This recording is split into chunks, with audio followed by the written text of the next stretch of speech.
Welcome to Rose's kitchen. ഇവിടെ Christmas ഒക്കെ അടുത്ത് വരികയല്ലേ, അപ്പം നമുക്ക് ക്രിസ്മസ് സ്പെഷ്യലായിട്ട് ഒരു ചിക്കൻ സ്റ്റൂ ഉണ്ടാക്കുന്നത് എങ്ങനെയെന്ന് നോക്കാം. അതിനായിട്ട് ഞാൻ 1/2 കിലോ ചിക്കനാണ് എടുത്തിരിക്കുന്നത്. അത് ക്ലീൻ ചെയ്ത് വെള്ളമൊക്കെ തോർത്ത് വെച്ചിരിക്കുന്നതാണ്. ഇനി അതിലേക്ക് ഞാൻ എടുത്തിരിക്കുന്ന വെജിറ്റബിൾസ് കുറച്ച് ക്യാരറ്റും കുറച്ച് ഉരുളക്കിഴങ്ങ്, പിന്നെ ഒരു പിടിയോളം ഗ്രീൻ പീസാണ്.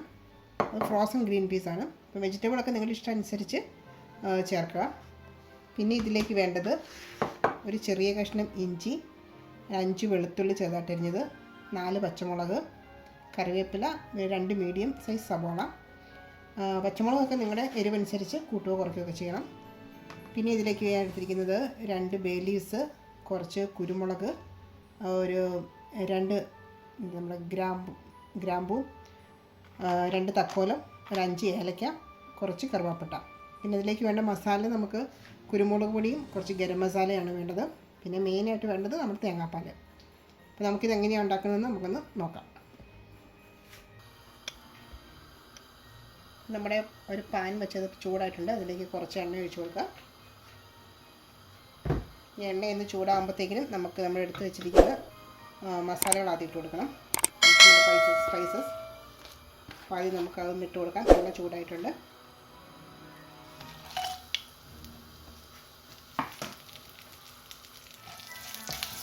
ഇതൊന്ന് വറുത്ത് ചെറുതായിട്ടൊന്ന് പൊട്ടുമ്പോഴത്തേക്കും നമുക്കിതിലേക്ക് നമ്മുടെ ഇഞ്ചി, വെളുത്തുള്ളി, പച്ചമുളക് ഇട്ട് കൊടുക്കണം.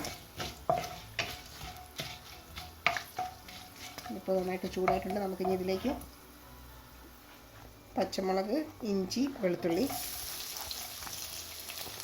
ഇതിട്ട് ഇതൊന്ന് നന്നായിട്ടൊന്ന് ഫ്രൈ ആയി കഴിയുമ്പോൾ വേണം നമുക്ക് ഇതിനകത്തേക്ക് സവോള ഇട്ട് ആഡ് ചെയ്യാനായിട്ട്.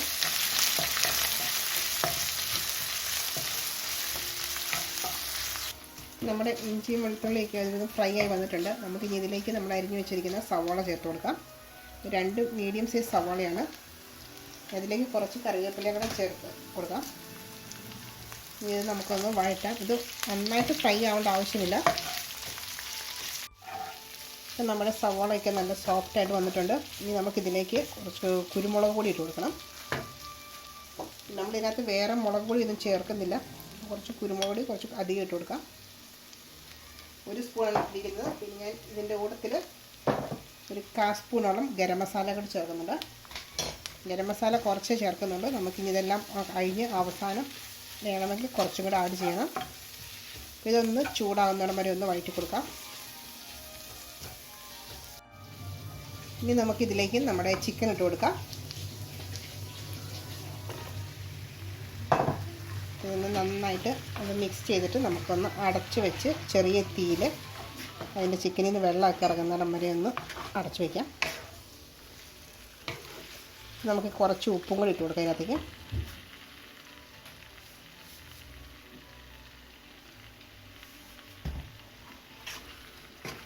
നന്നായിട്ടൊന്ന് യോജിപ്പിച്ചിട്ട് നമുക്കൊന്ന് അടച്ചു വയ്ക്കാം. നമ്മുടെ ചിക്കനിൽ നിന്ന് വെള്ളമൊക്കെ ഇറങ്ങിയിട്ടുണ്ടോയെന്ന് നോക്കാം. ഇതിൽ നിന്ന് വെള്ളമൊക്കെ കുറച്ച് ഇറങ്ങി തുടങ്ങിയിട്ടുണ്ട്. നമുക്കിനി ഇതിലേക്ക് നമ്മുടെ വെജിറ്റബിൾസൊക്കെ ഇട്ട് കൊടുക്കാം. ഉരുളക്കിഴങ്ങും ക്യാരറ്റും ഇട്ട് കൊടുക്കാം. നമുക്ക് നന്നായിട്ടൊന്ന് മിക്സ് ചെയ്തതിന് ശേഷം നമുക്കിതൊരു 5 മിനിറ്റ് ഒന്ന് അടച്ച് വെച്ച് വേവിച്ചതിന് ശേഷം നമുക്കതിലേക്ക് തേങ്ങാപ്പാൽ ഒഴിക്കാം. ഇടയ്ക്കിടയ്ക്കൊന്ന് ഇളക്കിയിടുകയും വേണം. നമുക്കതൊന്ന് ഇനി അടച്ചു വയ്ക്കാം.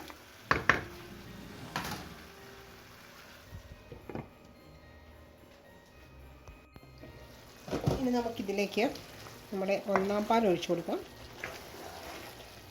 ഇപ്പം ഒരു ഏകദേശം വേവായിട്ടുണ്ട്. 1-ാം പാൽ ഞാൻ തേങ്ങാപ്പാലിൻ്റെ പൊടിയാണ്. അപ്പോൾ അതിനകത്തേക്ക് ഞാൻ കുറച്ച് വെള്ളം നീട്ടി 1-ാം പാൽ 2-ാം പാൽ അതിലേക്ക് വെള്ളം നീട്ടി കലക്കി വെച്ചേക്കുന്നതാണിത്.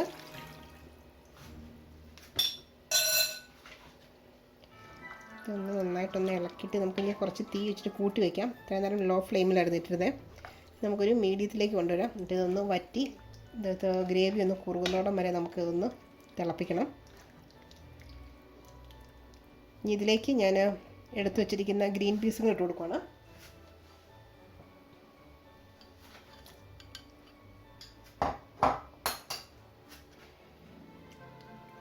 ഇത് നമുക്ക് നന്നായിട്ടൊന്ന് കുറുകി വരുന്നോളം വരെ ഒന്ന് വെയിറ്റ് ചെയ്യാം.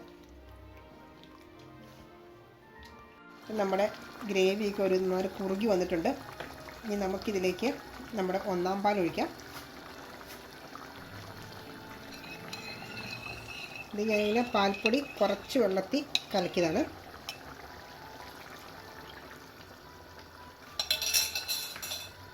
ഇതിലേക്ക് ഞാൻ ഒരു നുള്ള നമ്മുടെ ഗരം മസാല ഇടുന്നുണ്ട്.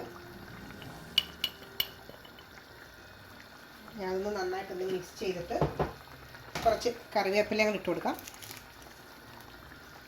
ഇതൊന്ന് നന്നായിട്ടൊന്ന് മിക്സ് ചെയ്യാം. ഇത് നമുക്കിനി ഒത്തിരി സമയം തിളയ്ക്കേണ്ട ആവശ്യമില്ല. നമുക്കൊരു ചെറുതായിട്ടൊന്ന് വന്ന് കഴിയുമ്പോൾ നമുക്കിത് ഓഫ് ചെയ്യാം. നമ്മുടെ ചിക്കൻ സ്റ്റൂ റെഡി ആയിട്ടുണ്ട്. ഇത് അപ്പത്തിൻ്റെ കൂടെ കഴിക്കാൻ നല്ലൊരു കോമ്പിനേഷനാണ്.